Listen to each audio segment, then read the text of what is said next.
Всем доброй ночи. Ритуал, который хочу подарить вам, я видела в детстве. Наверное, мне было где-то лет 8, я так помню. И я видела этот ритуал, как проводили в доме бабушки моей матери. Звали ее Арусяк. Очень добрая была женщина. Там была ее сестра, молодая девушка. Насколько я поняла, это из другого села. Дальняя родственница. Ну и еще кто-то, одним словом, женщины были. А я вот 7-8 лет, да, где-то так мне было.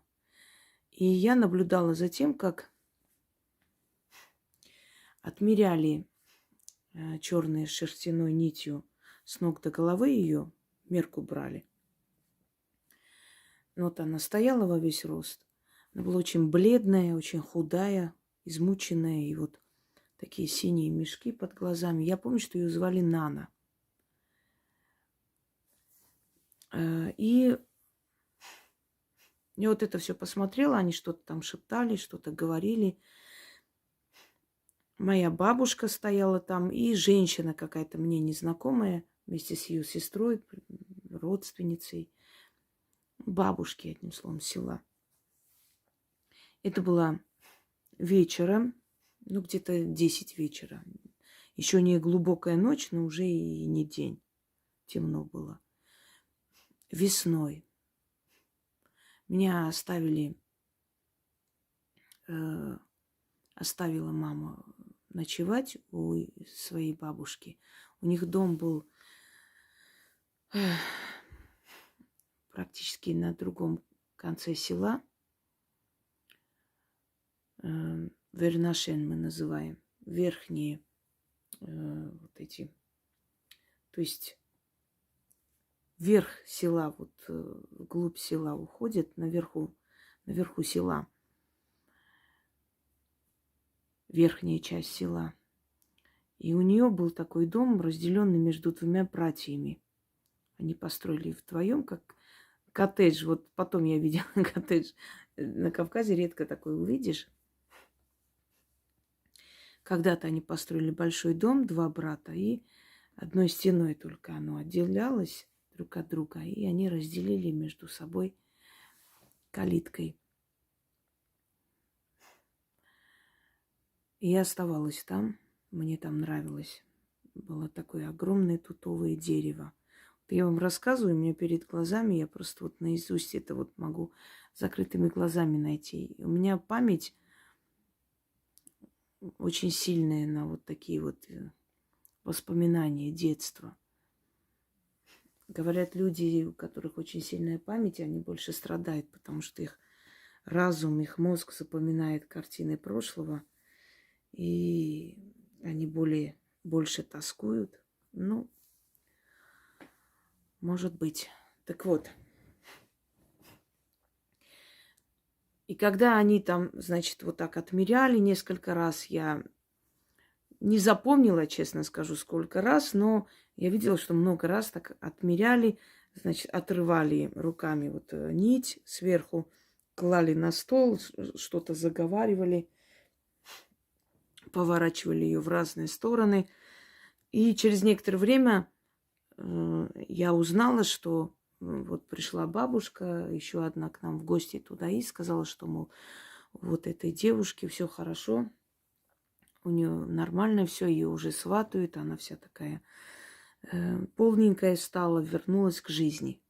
Я тогда спросила, а что вы там делали? И мне бабушка сказала, вот когда черный черт бьет человека, человек начинает болеть. Вот ударнутый черным чертом начинает болеть. И надо ниткой измерять 7 раз рост человека. А потом отдать эту нитку, нужно закопать эту нить и отдать черта матери черта, чтобы она забрала и этой нитью связала руки и ноги своему сыну и не пускала назад. И вот тогда человек выздоравливает. И я это запомнила. Я нигде не нашла Ну вот я даже искала, может, есть такой похожий ритуал, что-то такое. Я нигде это не нашла.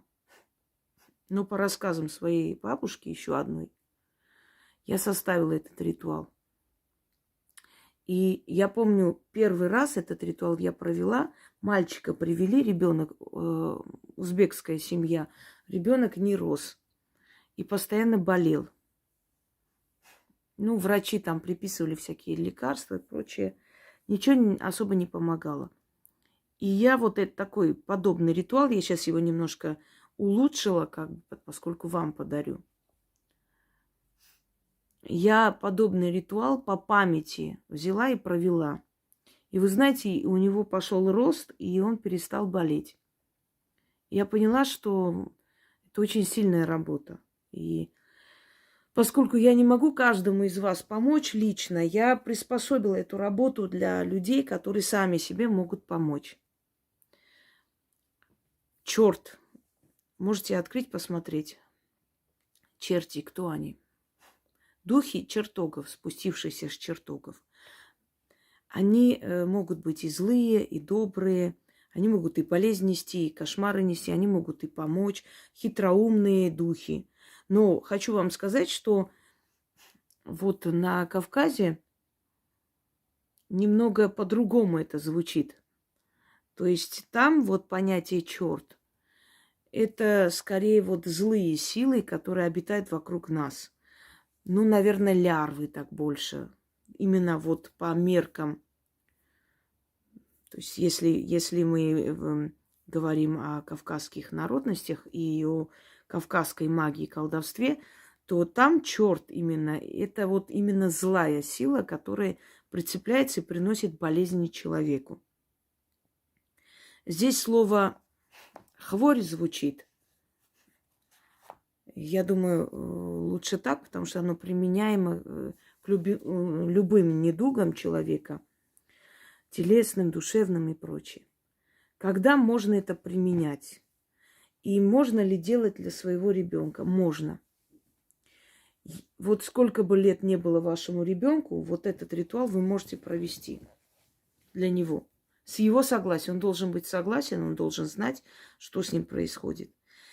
И этот ритуал может провести человек, то есть для родного человека, если он не в состоянии сам делать. Вот если он не может ходить, не может двигаться, если он парализован, вы можете провести этот ритуал, и этот ритуал облегчит его состояние. Абсолютно вылечить не вылечить, но облегчит. И еще раз напоминаю, что при определенных серьезных болезнях вам нужно обязательно обратиться в соответствующее место и получать помощь. Магия не лечит, магия усиливает человека, дает возможность, то есть для того, чтобы лечение пошло впрок. В каких ситуациях можно применить эту работу? Просто столько мне пишут постоянно, вот мне плохо, я не знаю, что происходит, почему. Я иногда вижу, что да, смертная порча, снимаю, легче становится. Но иногда бывает, что не успеваю я не вижу в этом еще пока очень такую безнадежную ситуацию, но я понимаю, что человек мучается, ему тяжело, в любом случае физически. И я решила вам подарить этот ритуал, чтобы вы сами проводили. И, естественно, те люди, которые обращаются ко мне, если у них тоже есть такая проблема, я им тоже могу рекомендовать это делать. Теперь купите клубок черной нити. Если у вас есть дома, замечательно. Шерстяная нить. Неважно, какой день купите, как возьмете. Это уже не имеет особого значения. Но запомните, поскольку это относится к темным ритуалам, вы должны будете откупиться. Откупиться на алтарь ведьмы. Потому что это темные ритуалы, связанные с духами темных сфер. И они помогают, да, но лучше от них откупиться, чтобы в следующий раз, если вдруг вам понадобится еще помощь, чтобы вы могли обратиться. Вы можете провести своему ребенку, и все. Если ваш супруг не может ходить, ему плохо, можете помочь провести для него, измерить его. Вот просто, то есть отмерите рост. Резать нельзя нитку. Его нужно руками оторвать. То есть вот берете, отмеряйте рост с ног до головы. И там, где голова, значит, отрываете эту нить, кладете на алтарь. Второй раз, опять же, с ног до головы, вот так вот его рост отмеряйте, отрываете, кладете на алтарь. Каждый раз, когда вы отмеряете рост, вы должны прочитать. Вот вы отмерили, оторвали, значит, держа вот эту нить над головой человека, начитывайте. Или сам человек себе делает. Вот оторвал, начитал, положил, значит, это на алтарь. Дальше. 7 раз, 7 нитей. После того, как вы это все прочитали, берете эту нить, и вы должны в этот же день провести, то есть в течение этого дня. Поэтому лучше начать проводить этот ритуал вечером. Просто вечером проведите. На алтаре могут быть черные свечи или обычные свечи. Без разницы, какого цвета, в этом особой роли не играет. 7 свечей. Вот. Значит, вы пока читаете, свечи горят. Положили это все на алтарь. Ждете, пока свечи догорят хотя бы до половины. Хотя бы, если больше, еще лучше. Нужно потушить. И эти свечи вместе с этими нитями отнести на улицу. То есть вне дома. Свечи не нужно закапывать вместе с нитью. Свечи отдельно кладете потом сверху и уходите. Закопайте эту нить. Без слов, ничего не говоря. Просто закапывайте. Свечи кладете сверху. Вот что касается свечей, здесь не принципиально. Вы можете их просто выбросить после того, как они догорели. Можете отнести сверху, класть. Самое главное, чтобы вы нить закопали. И так закопали, чтобы ни кошки, ни собаки не вытащили. Если зимой провести, ну, зимой нельзя в снег закапывать. Зимой нужно обязательно закапывать в землю. Зимой, значит, заранее просто закопайте яму. Потом проведите и потом принесите туда, кладите. Не могу вам ничего рекомендовать. Если мерзлая земля, значит, зимой не получится вас провести. Потому что это нужно закапывать. Нельзя в горшке, нельзя дома, ничего. Вы уносите свою болезнь, уносите свои хвори, уносите вот это вот умирание организма из дома. Потому что, по сути, человек, которому не могут помочь, который все время болеет, то одно, то второе. Естественно, ему нужна помощь профессионала. Но если профессионал работает с этим человеком, еще рекомендует определенную работу провести, это, конечно, вдвойне как бы эффективно, да, и дает эффект. Итак, 7 свечей, черная шерстяная нить. Отмеряем рост снизу вверх. Еще раз говорю, если ваш ребенок болеет, не могут понять, что с ним происходит, или у него психологическая проблема, считалось, что черт ударил. В моем детстве я слышала очень много таких рассказов, когда ребенок ночью с кем-то разговаривал, кричал, то плакал, то смеялся, и потом утром его находили перевернутый и как будто кулаком ударили по спине. Прям эти пальцы остались, вот след кулака, удара. Ударнутый чертом, говорили так. Помню случай, когда ночью то есть такое вот нападение, атака была этих духов, и там переплелись, понимаете, культуры. Там переплелись культуры джинны, лесные духи, девы. Они все есть, и они все, то есть, существуют, и они все существуют в жизни людей, живущих там, народов.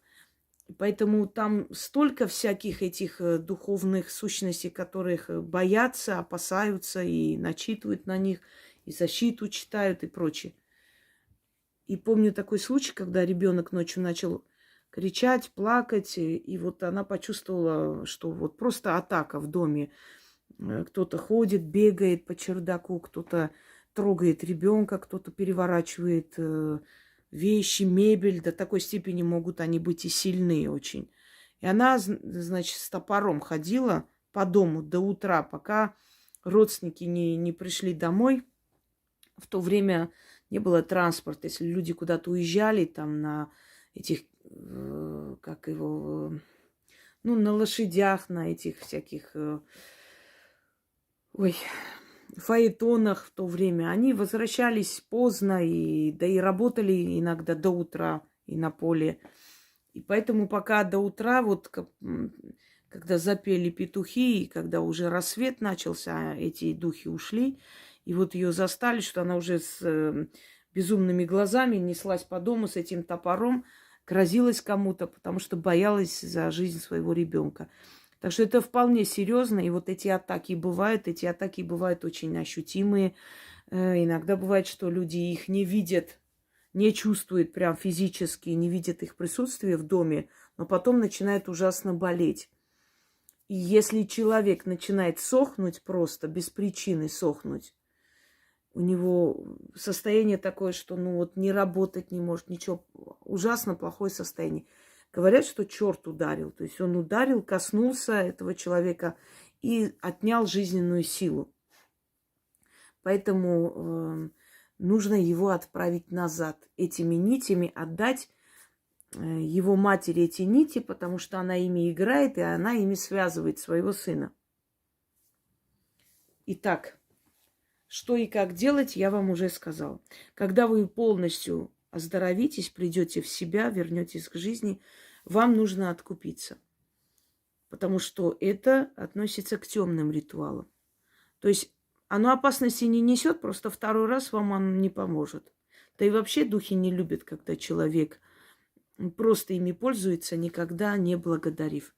Когда как нужно откупаться, вам уже объясняла. Когда просто можно хоть как откупаться, неважно, там, покормить животных, кому-то помочь. Когда нужно именно алтарь магии отдать, это уже другой вопрос. Вы должны просто внимательно к этому всему относиться и понимать, в каких случаях как откупаться нужно от этих сил.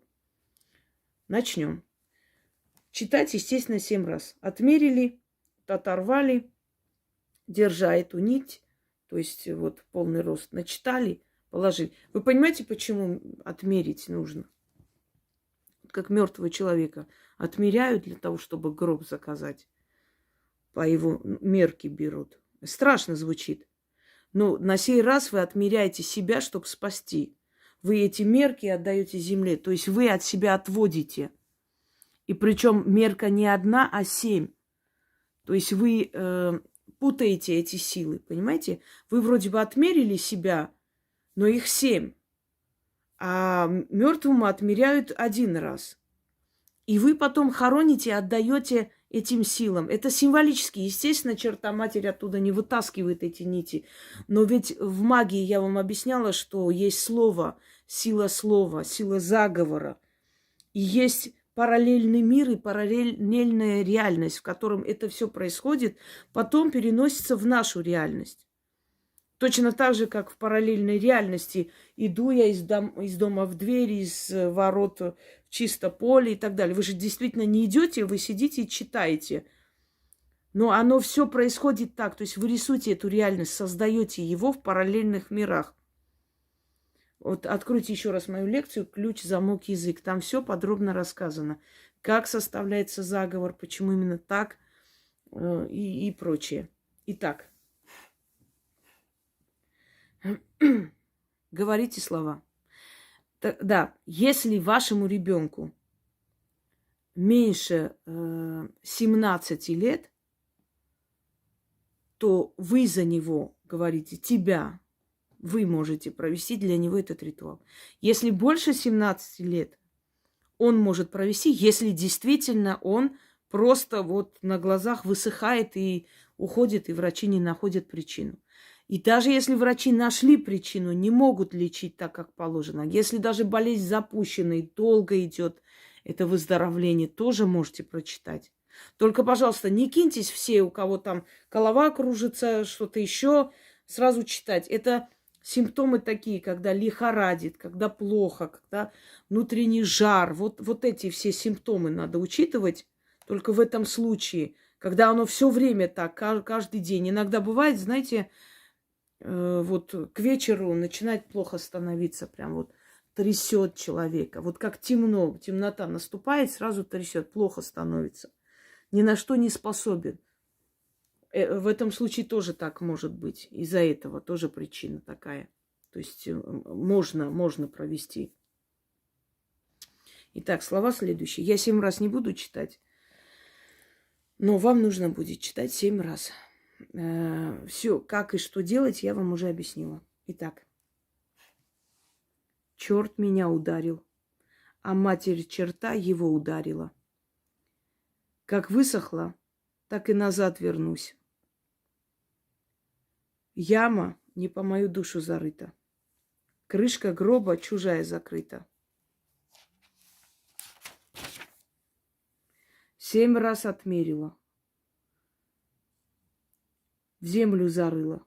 Черта матери нить подарила. Играй этой нитью, матерь черта. Привязывай своего черта сына по рукам и ногам. Держи его за рога. Моя хворь в землю ушла, обратную дорогу забыла. Чур меня, чур меня, чур меня. Мне жить-то жить. Черту рога обломали. Нити мои хворь забрали. Матери черта в руки отдали. Тьфу тебя, тьфу тебя, тьфу тебя. Отцепись.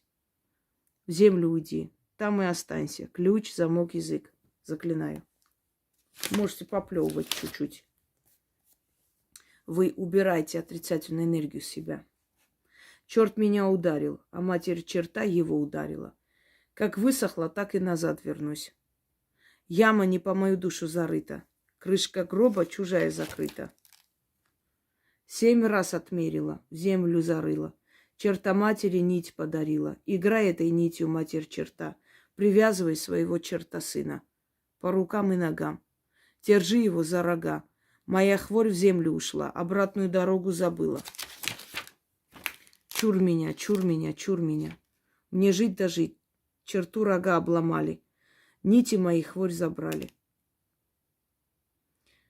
Мою хворь забрали, извиняюсь. Матери черта в руки отдали. Тьфу тебя, тьфу тебя, тьфу тебя. Отцепись, в землю уйди, там и останься. Ключ, замок, язык. Заклято.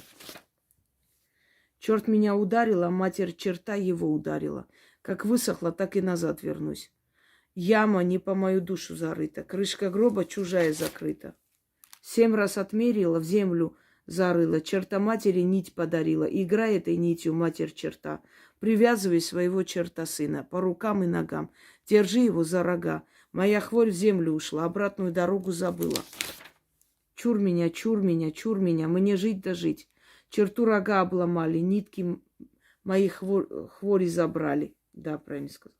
Матери черта в руки отдали. Тьфу тебя, тьфу тебя, тьфу тебя, отцепись, в землю уйди. Там и останься. Ключ, замок, язык. Заклято. Ну, здесь, в принципе, хвори отдали, мою хворь забрали и так далее. Не так уж прям страшно, на самом деле. Черт меня ударил, а матерь черта его ударила. Как высохла, так и назад вернусь.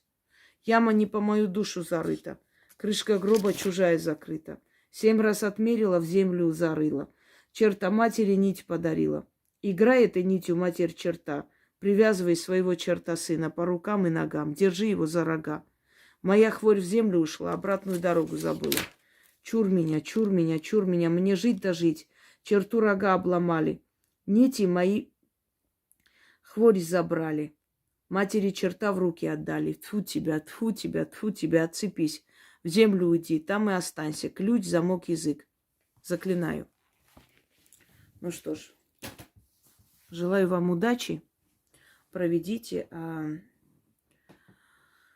Перемены после этого ритуала, естественно, вас приятно удивят, как и, впрочем, и все остальные.